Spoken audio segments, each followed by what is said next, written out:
Welcome to this edition of Talking Outdoors. My name is Rami Rasamny, and today we're going to be talking about the Ama Dablam expedition.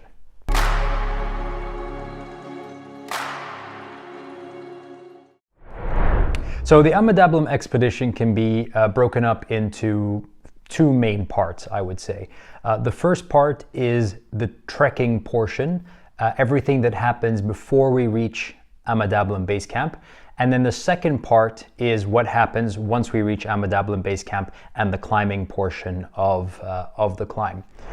The trekking portion is fairly straightforward. Actually, it follows a similar route to the Everest base camp trail for those of us who've been there before. Namely that we land in Lukla, and a typical trekking day starts at around 8-9 o'clock in the morning. We walk for most of the day, usually stopping at the midway point for lunch, and then normally arriving at our destination around 3 to 4 o'clock in the afternoon. It typically takes us around 5 to 6 walking hours with plenty of breaks in between to take pictures, enjoy the scenery, stop for tea breaks, especially in the early days where we're passing through these beautiful, beautiful villages. And then we make our way up into the higher altitude. Now, depending on the pace of the team, the level of experience, we are able to adapt even the trekking portion of this experience in order for us to maximize our opportunities for acclimatization. So in most instances, we typically just arrive to Ama Dablam base camp and then we do our acclimatization rotations over there. But sometimes, and actually more often than not, we adapt our itineraries based on the enthusiasm and the level of the group, which means that we can actually do some other things that enable us to acclimatize and arrive to Ama Dablam base camp already acclimatized. So an example of this would be on our most recent Ama Dablam trip, where rather than going straight up to to Ama Dablam base camp, what we did was we trekked in the direction of Everest base camp, and we went up to Gokyo-ri, and we also got to do another smaller summit as well. So it's 2 summits above 5,000, trekking summits of course, before making our way back to the junction of Ama Dablam base camp and getting there already acclimatized and ready to go. So we adapt the itinerary, we adapt the length of the day based on the experience and the enthusiasm of the group. From base camp onwards, so the climbing portion of the itinerary, this is much more flexible because it's completely based on conditions on the mountains, on what's happening with other expeditions as well. But normally we do spend quite a bit of time trying to just recover from the trek. We normally spend at least 1 or 2 nights in base camp just to recover, not doing much. We also do some training in the camp. This is about training to do with how to use the fixed ropes, how to use the certain skill set necessary specifically for Ama Dablam. And then we move on and we start doing our summit rotations. And when we do that, we're basically going up to higher camps. We normally at LHO prefer to only go to Camp 1, so we don't do rotations above Camp 1 because of the exposure that we get in terms of, the objective danger, which is much higher above Camp 1. So we go to Camp 1, we normally spend a night, sometimes 2 nights, depending on the situation with the group, weather conditions, etc. We go back down to base camp. Once we are satisfied that we're properly acclimatized, then we'll be aiming for the actual climb. And once we get into the mode of the climb, it's typically early starts in the morning. We try to finish as early as possible, so we try to get to Camp 1 early, normally around 2-3 in the afternoon, so we maximize our time there, acclimatize, get to Camp 2 early as well. When I say early on these days, what I'm normally talking about is around 8 o'clock in the morning, not pre-sunrise. But then on the summit night, we always go early. So summit night can start anytime between 11 p.m. on the kind of the slower side to 3 a.m. or 2 a.m. If the pace of the group can handle it. And we of course try to summit no later than 8 to 8:30 a.m. and then we try to make our way back down to Camp 2, preferably Camp 1, and in very optimal conditions down to base camp as well. That's also possible. And then once we depart from base camp, it's the same thing. It's the same in terms of a trekking day. So starting normally around 9 o'clock, make our way down, have lunch halfway, and try to gain as much ground as we can on our way back down so that we also get to Lukla early and we're able to catch our flight out.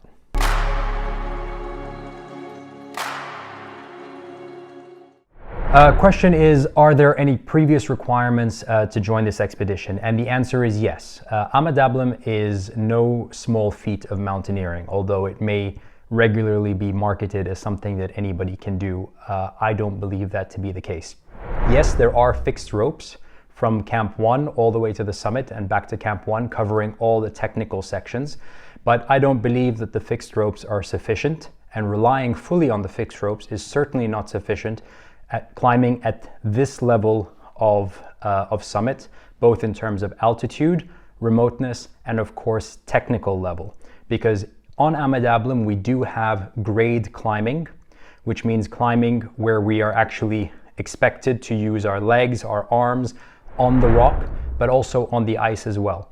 And having no experience in either of these disciplines can prove very, very, very dangerous for not just for you as a climber, but for other climbers on the expedition, be it on our own or on any other expedition. So for Ama Dablam, we recommend that you have sufficient low altitude training. So that's training either in the Alps or in the Rockies or anywhere, any mountain range that you have close to home, both in terms of rock climbing and in terms of some level of alpine or mixed ridge climbing, which is very important because that is something we're going to be exposed to.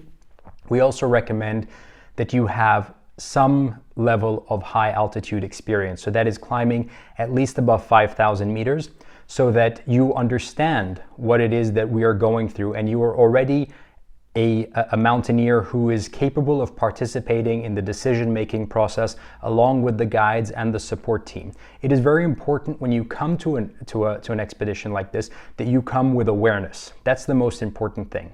So I can't really say that it's supposed to be, you're supposed to do Mont Blanc, Matterhorn, like it's not a sequential thing. The requirement, in my estimation, is that you should be capable of participating in the decision-making process of this expedition. So if we all sat together and we were game planning this, you should be able to actively participate in that game plan. Because ultimately, we don't just plan for when everything goes right. We're in harsh environments, and even though it's very rare that things do go wrong, when they do go wrong, we should be capable of understanding our circumstances, understanding what, at the very least, how to take instructions, but even better would be how to respond because we've had the training in the past and have experience from the past that will enable us to actively engage in whatever it is that's coming our way and then ultimately to overcome the problem. This is very, very important when we're coming to Ama Dablam.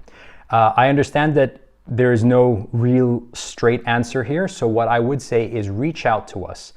Let us know what your experience is. Let's have a conversation because that's super important, and let's determine together if Ama Dablam currently sits within the realm of what we believe is possible at the moment for you. And if it isn't, we'll figure out a pathway together of how to make it possible in the very near future.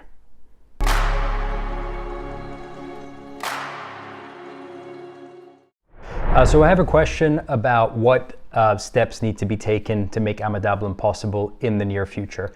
So this all depends on where your starting point is. And it also depends on how engaged you are, how willing you are to put in the time and the effort needed in order to make Ama Dablam possible. So assuming that you have no experience whatsoever, I would say it's always best to start by understanding if this is even something that you want to experience. A great place to go would be something like Kilimanjaro or a big trek in the Alps or in the Andes, where you get that exposure to high altitude, you get the feeling of what it's like to be in a tent, kind of expedition vibes, all of that. But at the same time, there are no prerequisites to that. There's no technical environment. It's predominantly trekking, and it just gives you that sense of, okay, yes, this is something that I feel I could, I would want to do more of, or at least there are parts of this experience that I really want to do more of. And then from there, I would say it's important to look at, okay, if you want to go onto the glacier, if you want to get into grade climbing, you need to have a base, like a basis, a solid foundation in alpine mountaineering. And here, I don't think there is any rival, in my opinion, to going to a place like Chamonix, where you have access to low altitude mountains, relatively speaking, but at the same time, you're able to utilize all sorts of skills. And here we have a lot of foundational courses that are excellent at introducing you to glaciers, to rock climbing, to mixed alpinism, to ridges, to ropes, all of these things. And then from there, it becomes also a question for you. If this is something that you like, or if this is something that you enjoy, a certain kind of trajectory of, because not everybody who likes mixed ridge also likes walking on the glacier, right? These could be, sometimes we do overlap, but there are expeditions that are very much catered towards big, long glacier traverses, which is an amazing experience. And there are others that are for ridges, and there are others that are rock faces and ice faces, etc. The great thing about coming to the Alps is that you get such a wide variety in such a small space, and then you're able to determine what it is that you enjoy.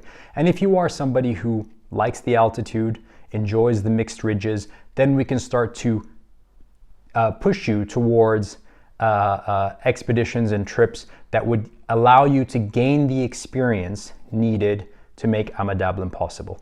But of course, this is all depending on where you are right now. And no two people are coming from the same spot. Even if you're, maybe you're somebody who's been training in athletics your whole life, and you feel super ready for a big challenge and you want to skip steps. Maybe you're somebody who's never done anything like this or any athletics at all.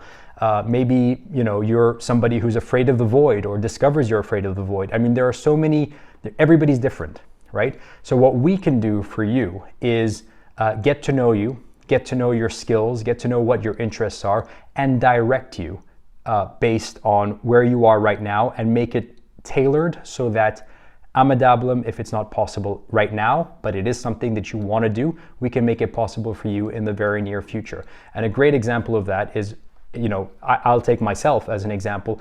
It took me about 8 years of climbing and experience before in altitude, before I thought myself capable of climbing Ama Dablam.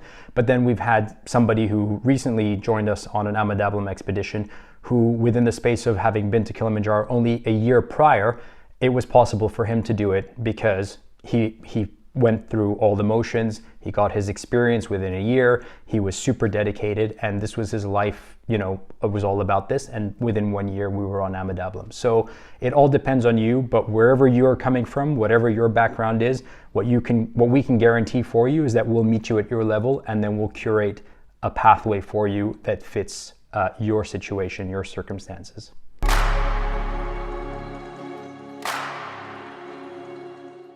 So a question about fitness for Ama Dablam. The answer to that is you should be at the best level of physical fitness that you can remember.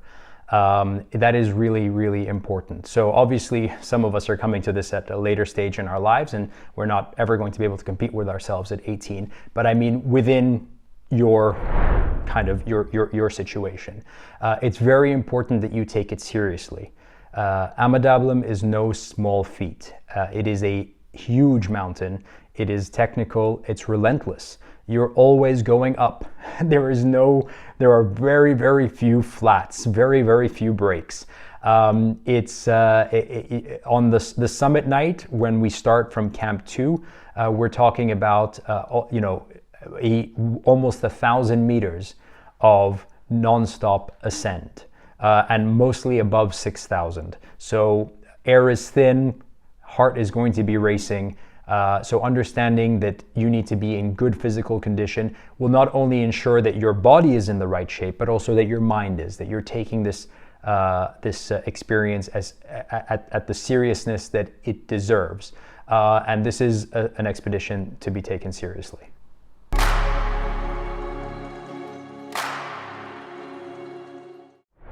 Question about weather and temperature. So this is high altitude, mountaineering in the Himalayas, and so the temperature on the summit day can be as low as -25, and there are days where we could be sitting at base camp in shorts and a t-shirt, enjoying the hot sun. So the temperatures are going to vary, and most likely you will experience both, and you'll probably experience both regularly, and it's also possible to experience both on the same day. I recall waking up at Camp 1 and it was warm, beautiful weather. I was sitting out in the sun, just enjoying my morning with my coffee, and then a few hours later would be the summit night from Camp 2, and there it was -30 and it was very cold, and so the best thing to do in order to be ready for all of it is to stick to the gear list that you'll find in our LHO guidebook. If you stick to the gear list, you'll have everything you need for all the eventualities. So shorts for when it's warm, down pants for when it's really cold, and all the layers that go underneath it. We really do have an exhaustive list of everything you need, so do make sure that you stick to the to the gear list, and also your LHO team leader and your guide will be checking your gear in Kathmandu to make sure that if there's anything that is missing, we can still get that for you locally. But it's always best to try and get your own thing, because then you'll have choices based on where you're coming from.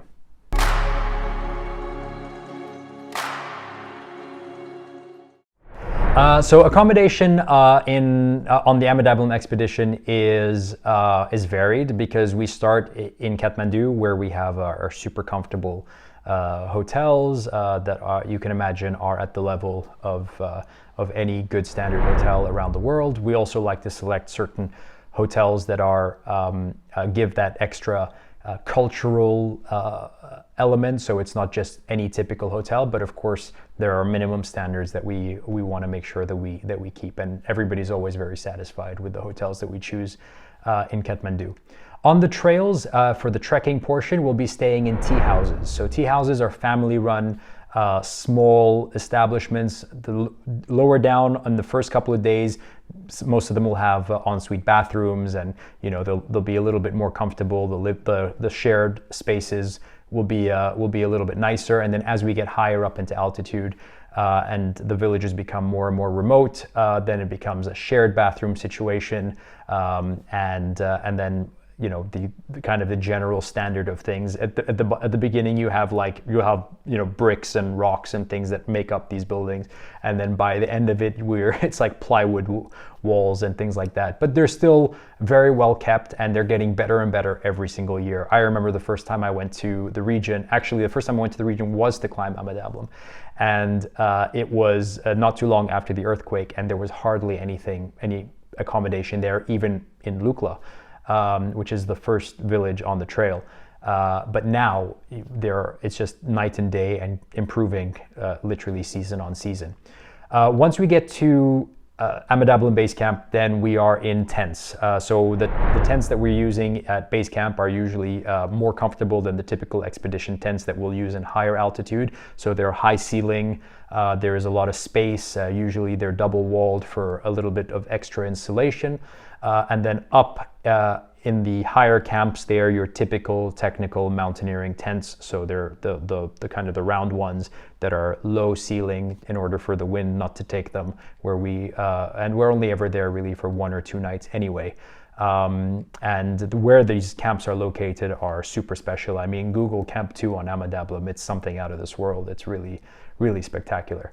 And then in base camp, we also have a mess tent, and then the kitchen set up and all of that. The mess tent is where we used to call it a mess tent. Now it's like a little bit more than that. It's much more comfortable than anything that I remember starting out, where we have like a little heater, some food always available, tables, chairs. In some instances, when the expedition is big, with their like beanbag chairs and things like that. So it really is a nice stay in base camp, I'd say, for sure. So I think that covers all of them. So that's Kathmandu, the trail before base camp, and then what we have at base camp and above.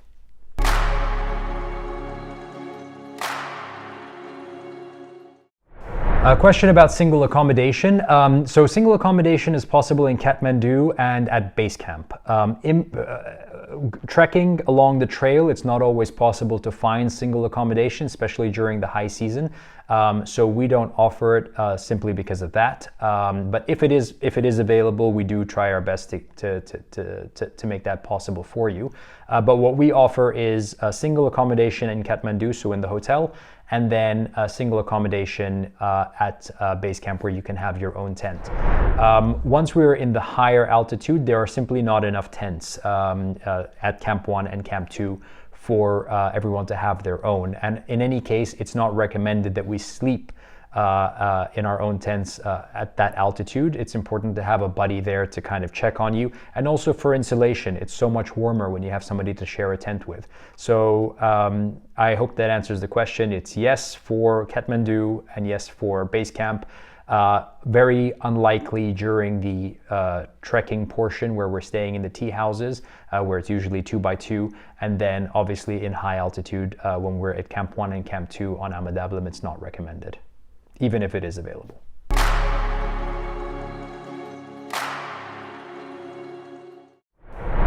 The tea houses do have showers. Most of them in the lower altitude now, you have, like I said, the things have improved tremendously.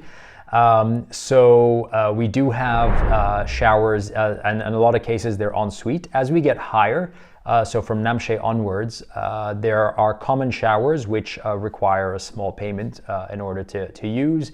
And then once we get to like places like Pengboche, which is the last tea house before we reach the top, then even the toilets, the showers rather, migrate outside. And we don't recommend that you shower unless the sun is out in order to dry up and stay warm afterwards. At base camp, we do have a shower though. It's a shower that's prepared in like hot water, so it's not infinite running water. It's not on a hose, but we do prepare like a big bucket of warm water. We have a shower tent and everything, and it's actually quite nice to use. The water is super nice and warm, and during the day when the sun hits the tent, it's super toasty in there as well. So highly recommend. I find it more comfortable to shower at the base camp than I do in the tea houses.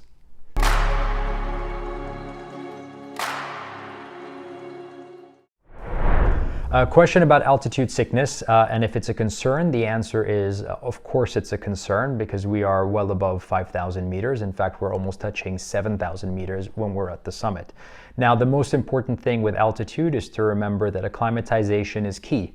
And when it comes to acclimatization, what we're really looking for is to climb or trek high, sleep low, which our trekking itinerary as we approach base camp follows.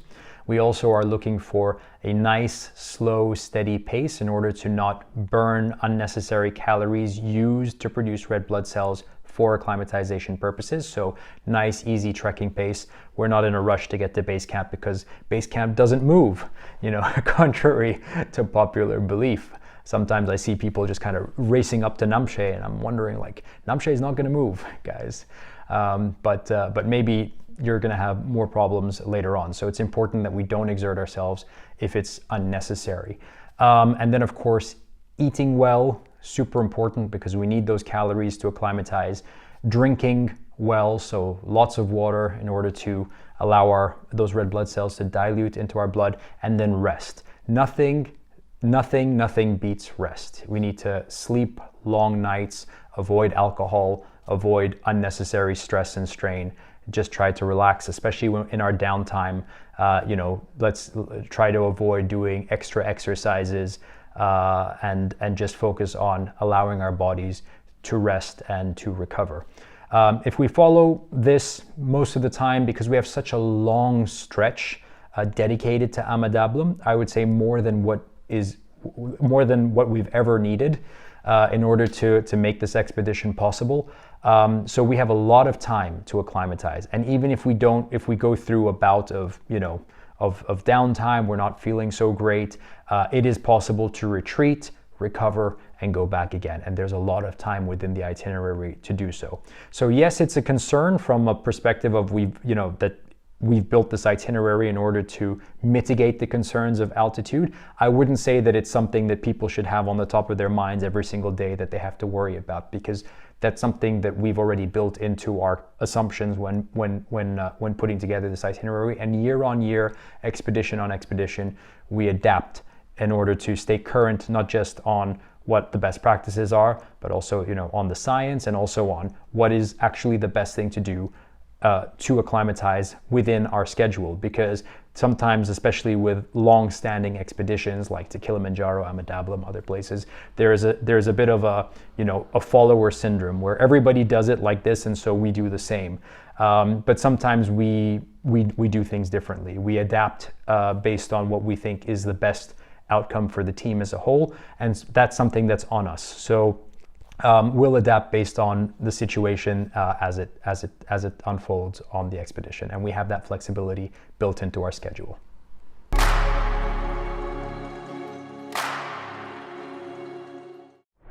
So question about whether technical climbing gear is used throughout the trip. So we don't use the technical gear until we reach Ama Dablam base camp, and even then at base camp we use it purely for the training portion, but we don't actually really start to use it until we get to Camp 1. So from when we start the trip until Camp 1, we are largely in trekking shoes, trekking clothes, all of that. We don't use our harness, our helmet, our ice axe, our crampons, anything like that, usually until we get to Camp 1, or in cases where we have a lot of snowfall, maybe below Camp 1, then maybe we use it to access Camp 1 as well. But for the most part, the technical elements start from Camp 1 onwards. Between Camp 1 and Camp 2, it's predominantly climbing, so we're also still using, some cases we even use our trekking shoes. Maybe the boots are not super necessary, depends on your comfort and the situation on the mountain. And then from Camp 2 up onwards, we're in the full technical gear, because the ice starts shortly after, sometimes even from Camp 2. In fact, in most cases from Camp 2. So yes, you do need technical gear. We don't use it until the very close to going to the summit. And we're available to advise you on what technical gear you need specifically for Ama Dablam, because that's very different from what you would need in the Alps, very different from what you might use in the Andes or the Rockies or elsewhere. So do reach out to us and we'll help advise you on what to purchase. If you can't purchase, renting is also possible in Kathmandu.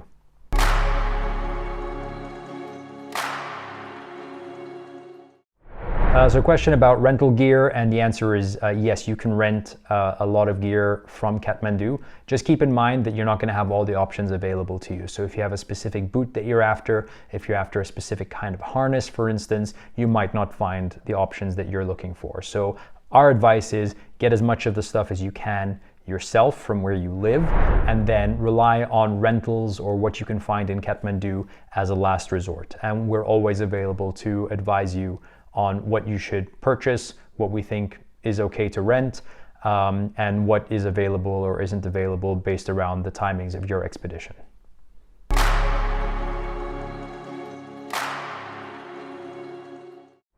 So question about camelback bladders, so water bladders basically, for water. So yes, they're very efficient for use up until base camp. Maybe even up until Camp 1. But then after that, they are super inefficient, because they will freeze at night. So you'll basically, and what freezes is actually the water in the straw rather than what's in the bag itself.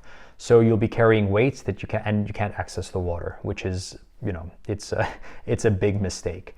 And also, if we are using the ice axe at different points in time, we often when we're part of the technique is to sometimes shelve the ice axe on the shoulder, and if you have kind of things popping out left and right, it might interfere with your ability to pull it or to put it in there, or to maybe you might even cut it.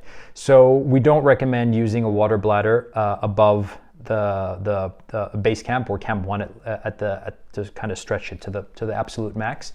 And at that point, the best thing to do would be to have actual water bottles, preferably insulated, so that you can access that water from inside your bag in the higher altitude environment.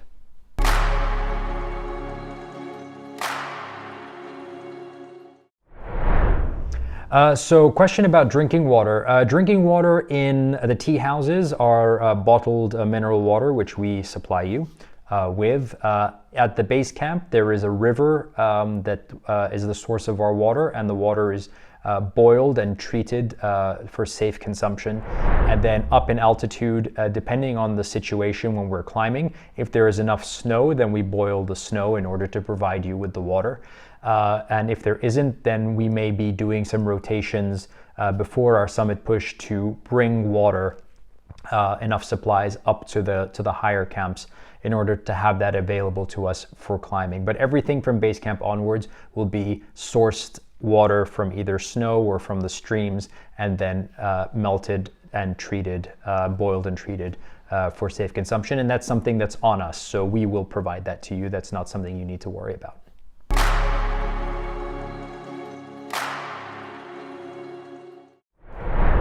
So question about packing for the trip. So when we recommend that you bring 2 duffel bags for this experience, one with your technical equipment and one for everything else. The reason why we recommend this is because everything that is technical will, once we arrive in Lukla, will be sent directly to the base camp. We have no use for it before the base camp. So we will get them on a caravan or with our porters who will shuttle them directly, and this way they're not in our faces. We're not dealing with all the stuff that we don't need to deal with before we get there, and it's also easier for our porters not to have to carry unnecessary weight from tea house to tea house throughout the experience. And then everything else goes into your duffel bag. What goes into your duffel bag are your your layers that you're going to be using for trekking days, your insulation, your pants, shorts, trekking shoes, socks, underwear, toiletries, all of that stuff. And then what we carry in our backpack is only what we need for that specific day. So, and that's also the case when we're up in high altitude as well. So every night your team leader and your guide will brief you on what it is that you need to carry with you for each subsequent day. And that's what goes into your day pack. And then everything else stays in the duffel bag, which is either taken by the porters, or if we're in base camp, then obviously it stays behind, or if we're in camp 1, then it stays there. The duffel bags don't go up to camp 1, they stay in base camp. So yes, there's another element to this. We also recommend bringing 2 backpacks. One that is a sizable 50 to 60 liter backpack, so it's a large backpack, and a smaller one, which is no bigger than 30 liters.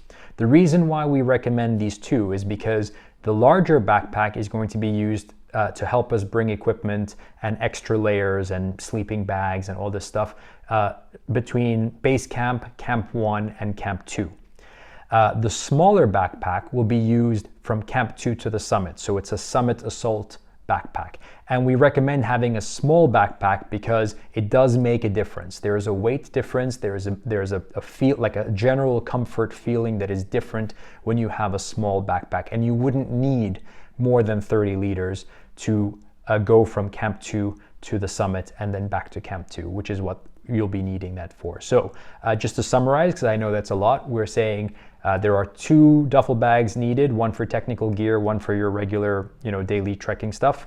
And then there are 2 backpacks, one that you're going to be using between base camp, camp 1, and camp 2 in order to bring equipment up there, and then your summit assault backpack, which will be 30 liters, and that's something that you use from camp 2 to summit back to camp 2, but also that you'll be using during the trekking days, because you don't need more than a 30 liter backpack for the trekking days either. So there it is.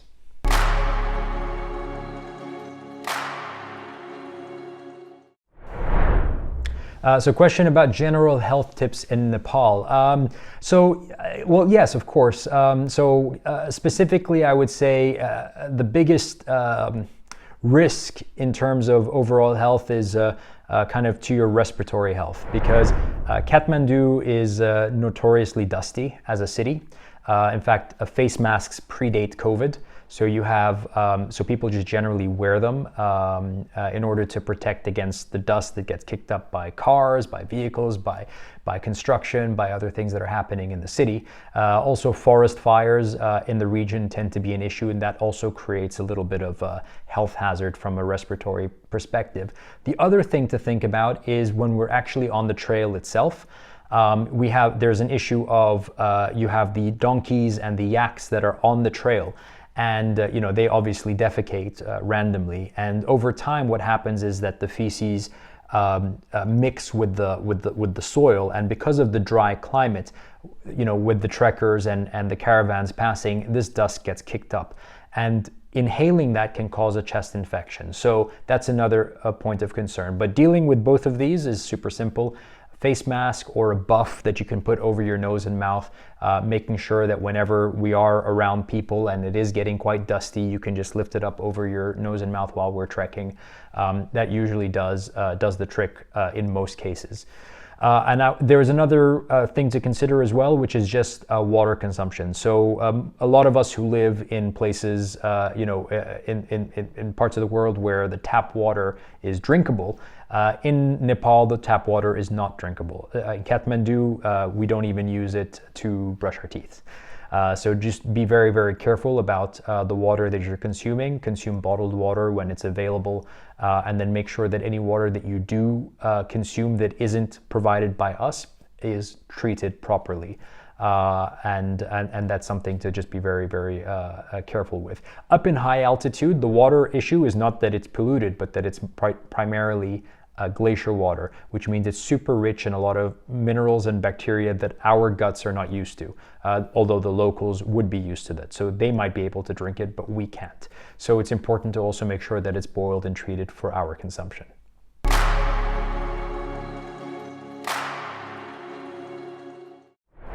So question about like personal spending and having cash around.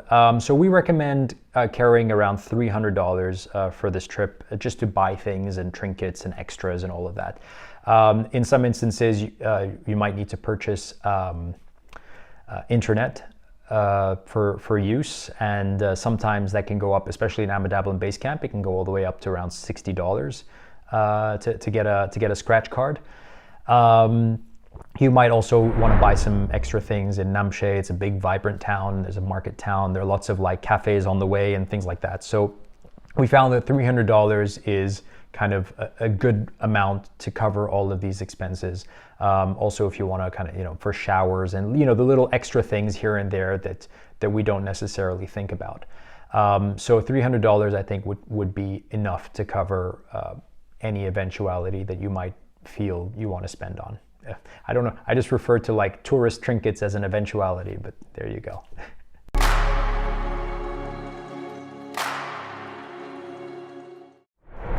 So internet situation is interesting. For the most part, Lukla all the way to Namche, and all the way up also to Ama Dablam base camp, we have pretty strong cell reception, and I believe that Ncell has the best reception in that area. And then once we get to Ama Dablam base camp, actually shortly before we arrive, we lose that reception. But at Ama Dablam base camp, there is a Wi-Fi network that has a scratch card with gigabytes that you can purchase. And so it's possible to stay connected pretty much throughout the entire trip. Once we get to Camp 1, we obviously lose connection. So Camp 1, Camp 2, Summit, we don't really have much connection. But there are some points where, specific locations at Camp 1, at Camp 2, where we can normally somewhat reliably get a little bit of reception to be able to send a message or make a quick phone call. But I wouldn't depend on that. I would say, especially if I'm letting my loved ones know that I'm going up for my summit rotation or for a rotation up into higher altitude, that I will likely not have reception until I'm back at base camp. But that means that pretty much the entire trip, with the exception of the 5 or 6 days we spend above base camp, you are pretty well connected.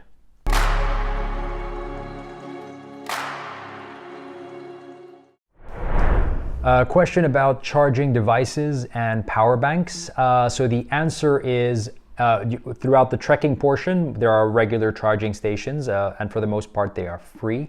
I think only towards the very last kind of day before we get to base camp, there's like a tiny charge for from the tea houses for charging kind of batteries and things like that.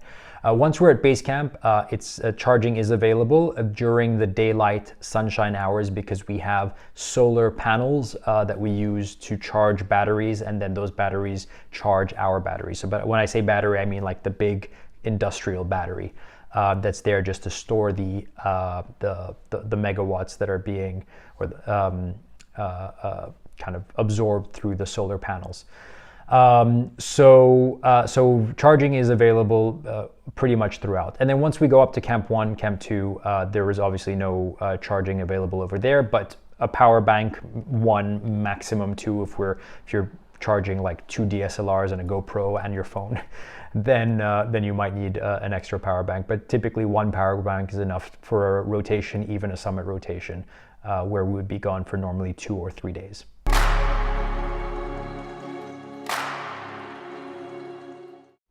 So Ama Dablam is one of, I don't even know where to start. You know, this is like always the most difficult question to answer because, so the first time I ever went to the Everest region was not to trek to Everest Base Camp. It wasn't to go to Everest. It wasn't to go anywhere else. The first time I went to the Everest region was to climb Ama Dablam.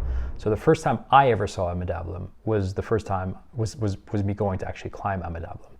And seeing the mountain from the first time, I'll never forget it, from Everest View Hotel, which is just above Namche Bazaar, and seeing the mountain for the very first time. And I just got a glimpse of the summit first, as you know, just over the hill, and then eventually it came into full view. And from that moment, I was captivated.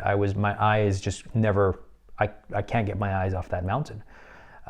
Whenever I trek in the region, going to Everest Base Camp, Island Peak, Labuche, all I'm ever thinking about is where is Ama Dablam? Where is Ama Dablam vis-a-vis where I am right now? What angle of Ama Dablam am I looking at? And that's something that you'll see when you go there. Even if you're going there just to do trekking, you will see that the mountain that everybody is staring at is not Mount Everest, it's not Lhotse, it's not any of the other giants of the region. It's Ama Dablam, because it's such a majestic mountain.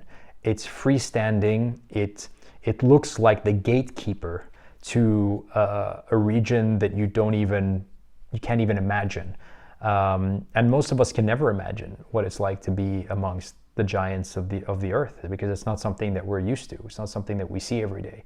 And Ama Dablam is that first moment, that first interaction with, I'm going down the Khumbu Valley. I'm in the place of dreams. I'm in the place that I only imagined, I would see in the movies. And it's such an incredible feeling, and has such an incredible pull power. I don't think there's any mountain on the planet that I've climbed multiple times where it isn't just about getting up there and getting down. It's about being there. It's about enjoying it. It's about feeling it, every moment of it. It's majestic. It's beautiful. It's epic. It's everything. It's everything that a mountaineer would ever want, all in one place. And that's all I can really say about that.